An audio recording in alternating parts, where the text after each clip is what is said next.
बहुत से लोग हैं जिन कहते हैं जी हमारा मन नहीं लगता, साधना में मन नहीं लगता। ये बहुत बड़ी समस्या है। एक बहुत बड़े अधिकारी थे, उन्होंने, पुलिस के अधिकारी थे। अब आप जानते हैं पुलिस वाला तो कितने पैसा रोज छाप सकता है, खूब पैसा कमाया। उन्होंने योजना बताई कि महाराज रिटायरमेंट हो जाएंगे तो एक साधना कुटीर बनाएंगे, सारा झंझट छोड़ देंगे और फिर वहाँ अपना आराम से फार्म हाउस में साधना किया करेंगे।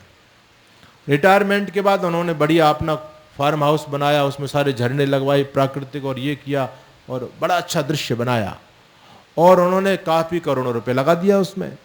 अब ध्यान साधना में बैठे तो मन लगे ही नहीं। बोले महाराज जी हमारा तो पैसा बेकार गया, ये तो हमने जिस काम के लिए सब कुछ किया वो मन तो लग ही नहीं रहा है, ये मन क्यों नहीं लगता है। हमने कहा ऋग्वेद आदि भाष्य भूमिका पढ़िए, उपासना विषय पढ़िए।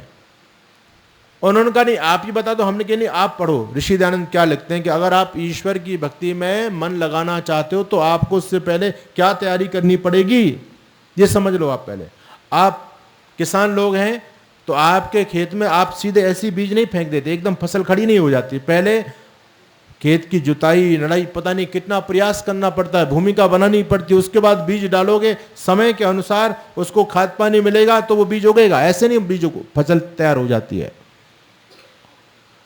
तो उन्होंने पढ़ा तो ऋषि दयानंद की वो पंक्ति याद रखना जीवन में। ऋषि दयानंद कहते हैं उपासना योग दुष्ट हृदय को सिद्ध नहीं होता है जब तक मन में कालुष्य भरा है। गोस्वामी तुलसीदास क्या लिख रहे हैं, निर्मन जन मन सोहि मोहि पावा, मोहि छल छिद्र कपट नहीं भावा। गोस्वामी तुलसीदास कहते हैं जो व्यक्ति निर्मल मन के हो जाते हैं, अंदर बाहर भीतर एक, कोई छल कपट है ही नहीं, बस ऐसा खुली किताब जीवन बन जाए। भगवान के भक्त के लिए कैसा जीवन होना चाहिए, एक जैसा। बगुला भक्ति का रास्ता वहां पर नहीं पसंद है, भगवान को नहीं चल सकता। बगुला भगत समझते हो ना, बगुला भगत, दुनिया उसको भगत बोलती है लेकिन क्या वो भगत होता है। एक आपने कौवा देखा, कौवा और एक बगुला देखा, अच्छा बताओ दोनों में अच्छा कौन सा होता है, ये बेटी बताएंगे। कौवा अच्छा होता है या बगुला अच्छा होता है? बगुला अच्छा होता है। क्यों? वो भी तुम्हारी तरह सफेद होता है, जैसे आप लोगों ने सफेद कपड़े पहने हुए ना, ऐसे होता है। आज तक लोग भ्रम में इसीलिए हैं, वो सारे के सारे बगुले को अच्छा कहते हैं, भाई बगुला बहुत अच्छा है, वो देखने में अच्छा लगता है, इसलिए लोग उसको कहते हैं। एक कहावत सुनिए ना, बगुला भगत। अगर दोनों में आप देखेंगे तो इनमें बगुला अच्छा नहीं होता, इसमें अच्छा होता है कौवा। वो बेचारा जैसा है वैसा बाहर से भी अंदर से भी है, वो अंदर से भी काला और बाहर से भी काला। उसको देख करके कभी व्यक्ति भ्रम में नहीं पड़ सकता, फंस नहीं सकता, धोखे में नहीं आ सकता। लेकिन बगुला को देख करके बाहर का आचरण वैसे देखने में बहुत अच्छा लग रहा है, भगत प्रतीत हो रहा है, और अंदर से क्या भरा पड़ा है। हाँ, एक किंवदंती कथा आती है, रामायण में तो मिलती नहीं है पर लोग जोड़ते हैं इसको। कहते हैं कि भगवान राम लक्ष्मण जा रहे थे, दोनों भाई जा रहे थे, रास्ते में पंपा पर सरोवर पड़ा। उस सरोवर के अंदर एक बगुला खड़ा है, एक टांग पर। आपने देखा ना बगुला को खड़ा, आंख बंद होती है, एक टांग पर खड़ा होता है, एक टांग ऐसी रहती है उसकी ऊपर, और एक टांग को नीचे क्यों नहीं रखता कि जल में हलचल नहीं हो जाए, है ना। तो भगवान राम ने जब इस मुद्रा में उस बगले भगत को देखा तो भगवान राम ने लक्ष्मण जी से कहा, पश्य लक्ष्मण पंपायाम बकम परमम धार्मिकम। अरे लक्ष्मण, इस बगुला को देखो, ये कितना परम धार्मिक है। हम तो लोगों को कहते हैं भगवान का भजन करो, आदमी भगवान का भजन नहीं करता, ये पक्षी है बेचारा, लेकिन देखो भगवान के भजन में तल्लीन है ना। दोनों आंख बंद, एक कदम पर खड़ा हुआ है। मंदम मंदम पदम धत्ते जीवानाम बद शंकया। और आगे भी बढ़ता है तो पैर को इतने धीरे से टेकता है, इतनी धीरे से टेकता है जिससे इसके पैर के नीचे आकर के कोई जीव जंतु मर नहीं जाए, इतना बड़ा हिंसक है। तो भगवान राम उसकी प्रशंसा कर रहे थे। तो कहते हैं जब एक मछली ने सुना तो मछली से रहा नहीं गया, उसने कहा इस धूर्त के प्रपंच में भगवान राम भी फंस गए। मछली कहती है, कथम प्रशंसा से राम ये ना हम निष्कुलीकृता। हे राम, आप इस दुष्ट की प्रशंसा कर रहे हो, आप इसको भगत बता रहे हो, आप इसको अहिंसक बता रहे हो। अरे इसके बारे में तो मैं जानती हूं कि इसने मेरे पूरे कुल खानदान को समाप्त कर दिया, इतना बड़ा दुष्ट है। आपने तो इसको आज देखा है, आसपास जो लोग रहते हैं वही एक दूसरे को अच्छी तरह से समझते हैं। ये नीति की बात है। लेकिन मैं ये कहना चाहता हूं कि बिल्कुल ये जो व्यवहार है ये भगवान के मार्ग में बिल्कुल नहीं चलता है ना। अपने आप में ऐसा पवित्र बनो, ऐसा ही पवित्र बनो, बिल्कुल जीवन खुली किताब। योग चित्त वृत्ति निरोधा, चित्त के अंदर जो विकार पैदा हो रहे हैं, काम क्रोध लोभ मोह, है ना, ये सारे के सारे जब आपके समाप्त हो जाएंगे तो भगवान फिर दूर नहीं है। वेद कहता है भगवान दूर भी और नजदीक भी है। किनके दूर है? जिनके मन के अंदर पाप भरे हुए हैं उनसे भगवान दूर है, और जिनका मन निर्मल हो चुका है योग के द्वारा, जो पूरे मन को कुंदन बना चुके हैं, है ना, चित्त वृत्तियों का जो निरोध कर चुके हैं, ऐसे लोगों के परमात्मा बहुत नजदीक होता है। तो भगवान की भक्ति करने से पहले हमारे उपदेशक गाते हैं, मन की तरंग मार ले बस हो गया भजन, और आदत बुरी सुधार ले बस हो गया भजन। ये काम करना जरूरी है। भगवान की भक्ति क्या है? उसी की आज्ञा पालन करने में तत्पर रहना। ऋषि दयानंद कह रहे हैं इस बात को। ऋषि दयानंद ने कहा ईश्वर की आज्ञा का पालन करना। वेद ईश्वर की आज्ञा है, और वेद क्या कहता है? देखो, जहां पर छल कपट प्रपंच झूठ, है ना, फरेब, जब तक जीवन में ये है तब तक आप दुनिया को धोखा दे सकते हो, लेकिन भगवान के मार्ग में एक कदम भी आगे नहीं बढ़ पाओगे। उससे पहले यही तो साधना है। मैं ये नहीं कहता कि आप 2 घंटे कम से कम मौन होकर के और एक माला लेकर के बैठ जाओ। मैं तो ये कहता हूं कि अब ये चिंतन करना शुरू कर दो कि आज हमने क्रोध कितना किया है। अवस्था बढ़ रही है, दिन प्रतिदिन अवस्था हमारी बढ़ती जा रही है। अवस्था के अनुसार आपके अंदर कुछ परिवर्तन हो पा रहा है या नहीं हो पा रहा है, ये चिंतन करने की बात है। उम्र हमारी काफी बढ़ गई, लेकिन जीवन जीने का सलीका तरीका हम पर नहीं आ पा रहा है, तो फिर जीवन का फायदा क्या हुआ? जीवन सार्थक उसी का है जो हर क्षण चिंतन करता है, मनन करता है। आप सुबह से जब उठते हो अपनी एक डेली रूटीन बनाइए, एक दिनचर्या बनाइए। अब आप जब साधना के मार्ग में बढ़ना चाहते हो, आप जानते हैं कि मेरी कमी क्या है। हर व्यक्ति अपने आप को बहुत अच्छी तरह से जानता है कि मैं यहां पर कच्चा हूं।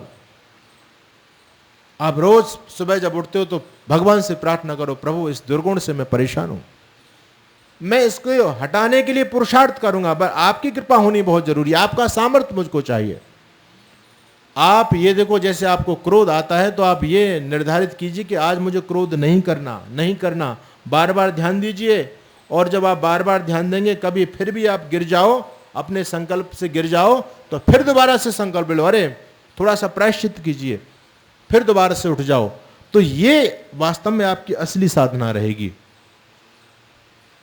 एक संत ने बहुत अच्छी बात कही, कहते हैं घर को छोड़ना कोई बहुत बड़ी बात नहीं है। लोग तो बहुत बड़ी बात मानते हैं, हमने ये लाल कपड़े पहन लिए, कहते हैं महाराज जी बहुत बड़ा त्याग किया है, बहुत बड़ा त्याग किया है। लेकिन वो संत कहते हैं नहीं नहीं, ये कोई त्याग नहीं है। घर को छोड़ना कोई बहुत बड़ा त्याग नहीं है। अरे छोड़ो तो अपने काम को छोड़ो, छोड़ो तो मोह को छोड़ो। घर छोड़ दिया फिर भी ये काम क्रोध लोभ मोह आपको परेशान करें, तो फिर घर छोड़ने का फायदा क्या हुआ? यही तो साधना है। ये साधना आप अपने घर में कर सकते हो, सभी कर सकते हो, और करनी चाहिए। अपना रोज का चिंतन करो कि आज हमने क्रोध तो नहीं किया, आज हमारे मन में मोह कितना आया, आज हमने लोभ कितना किया। धीरे धीरे आप इन पर काम करोगे, यही योग साधना है। योगश्चित्त वृत्ति निरोधा। जब ये सारी चीज कंट्रोल आपकी हो जाएंगी तो फिर आप समझो भगवान के रास्ते पर आगे बढ़ गए, है ना। ऐसा जब निर्मल हृदय बन जाता है तो भगवान की अनुभूति होनी प्रारंभ होती है। ईश्वर सच्चिदानंद स्वरूप, ऋषिदानंद कहते हैं, इसकी चर्चा मैं फिर कल करूंगा। ऋषिदानंद कहते हैं वो स्वयं सुख स्वरूप और अपने उपासकों को सब सुखों की प्राप्ति कराने हारा है।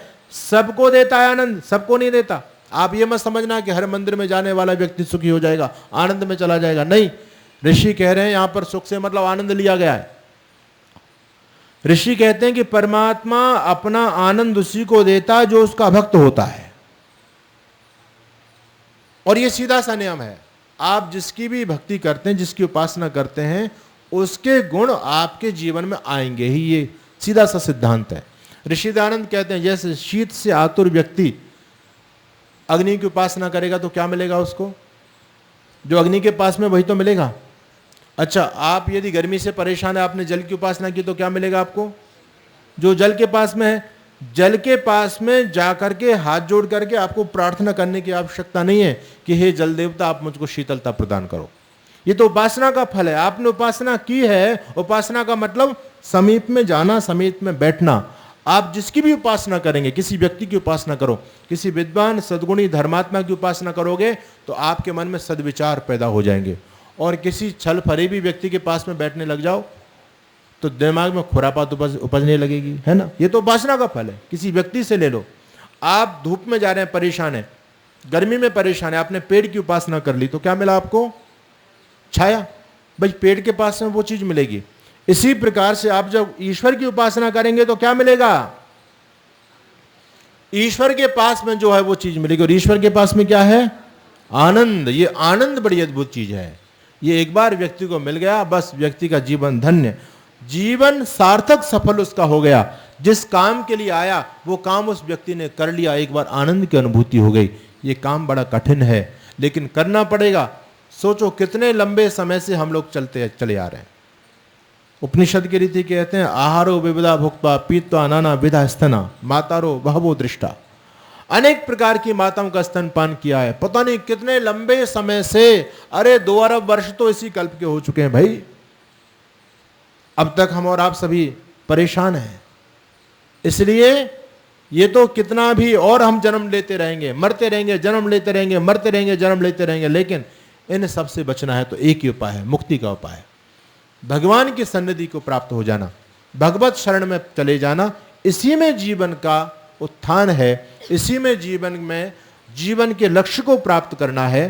तो हम सभी इस विषय की तरफ थोड़ा सा आगे बढ़ें, अपना स्थान निर्धारित कीजिए, समय निर्धारित कीजिए। इसका भी जीवन में बड़ा महत्व होता है। 1-1.5 घंटा जो भी आपको समय निकालना है, समय एक निर्धारित कर लो, भाई ये मेरी उपासना का समय है। एक स्थान निर्धारित करो, इस कक्ष में जाकर के मैं भगवान की, क्योंकि वहाँ एक ऐसा एक वातावरण पहले हमको क्रिएट करना पड़ता है, उसका आपको लाभ मिलेगा। शेष चर्चा फिर करेंगे। हालांकि ये सब योग साधनाओं का विषय है। हम योग साधना में जाते हैं तो लोग सिखाते हैं, विद्वान लोग, कि कैसे उपासना करनी चाहिए। लेकिन फिर भी मैंने कुछ मोटी मोटी बातें आपको बताई हैं, है ना। अब आपको भूख लगेगी, मैंने तो भूख पैदा किया आपके अंदर, और जब आपको भूख लगी तो भोजन बनाओ। भोजन आपको स्वयं बनाना पड़ेगा। तो आप सभी का बहुत बहुत धन्यवाद। इतना कहकर के वाणी को विराम। ओम शम।